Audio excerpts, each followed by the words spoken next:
how friendly can President Putin and President Trump be when both of them are trying to make their countries great again? Right. Well, if you saw the campaign posters, or a lot of the posters in Moscow when Trump was running for president, there were these posters saying, we can make our countries great again together, right? Trump and Putin were going to do this together. You have this peculiar situation in which the presidents of the two countries seem to share or want to give the appearance of this very warm relationship. But as you know, here in the U.S., every other part of government is fiercely opposed to that outcome and is indeed quite suspicious of that outcome.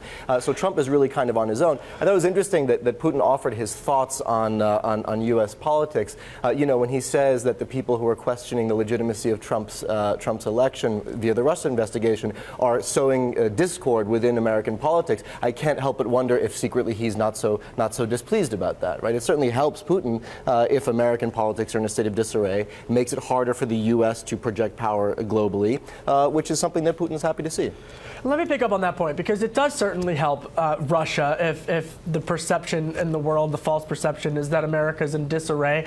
But on the issue of cybersecurity, this is not a political, ideological fight. There is no question, Alex, as you know better than anyone, that the Russians were meddling in a host of different institutions, not just political institutions, but out in Silicon Valley, out on Wall Street, the hackings that have gone on, that they've been behind. So, you know, a couple of years ago, in previous administrations, bipartisan administration work across several decades, the administrations have worked to create some type of cyber framework with China, for example. Is there any possibility that there can be a reset on cyber relations between Russia and the United States? It's very difficult to imagine. I mean, you know, talk about having a fox in the hen house. I mean, as you say, right, Russia stands accused by a whole raft of government agencies in the U.S. of meddling in the election, of trying to hack various institutions. Very difficult to see some kind of, and actually, as you probably recall, Trump tried to float a trial balloon about doing just that early in his presidency, and it didn't even pass the smell test.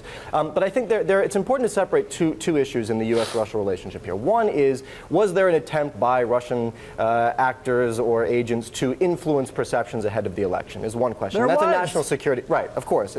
The answer appears to be yes. And that's a national security question. How should the U.S. respond? If we should respond, should we punish Russia? That's one thing. A separate question that I think gets overlooked in a lot of this is that the fact that Russia was even in a position to influence anything about the election speaks more to divides within American society than it does to anything going on between the U.S. and Russia. And I think that point gets missed a lot, and I think I would guess that Putin's quite happy that point gets missed a lot. What do you mean by that? Explain that a little more. Well, I mean, you know, if you think that Russia's influence on certain voters shaped their perceptions and put Trump over the line, to me the bigger question is, why was Donald Trump that close to winning in the first place, right? What are the underlying social and polarization, inequality, you name it, in America that put him in a position to be that close to get that push from whatever Russian intervention there was? That, to me, is an equally important question, and I think it's important to separate the two. The domestic political question in the U.S. from the foreign policy and national security question of what Russia was doing and what they were trying to do and how we should punish them for it.